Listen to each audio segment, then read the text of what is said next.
বিসমিল্লাহির রহমানির রহিম। সর্বস্তরের জাগ্রত মুসলিম তাওহীদি জনতা, আসিতেছে বৃহস্পতিবার 14ই আগস্ট বৃহস্পতিবার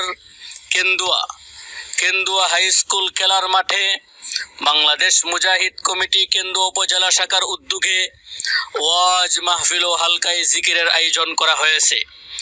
উক্ত মাহফিলে প্রধান অতিথি হিসাবে শুভ আগমন নায়েবে আমিরুল মুজাহিদিন শাইখুল হাদিস হযরত মাওলানা মুফতি সৈয়দ মোহাম্মদ ফয়জুল করিম শায়েখে চরমুনাই। আরো দেশবরণ্য উলামায়ে শায়েখগণ ওয়াজ ফরমাইবেন। আপনারা দলে দলে যোগ দিন, শায়েখে চরমুনাইয়ের মাহফিলে যোগ দিন দলে দলে। আগামী বৃহস্পতিবারের মাহফিলে যোগ দিন দলে দলে। কেন্দুয়া খেলার মাঠের মাহফিলে যোগ দিন দলে দলে।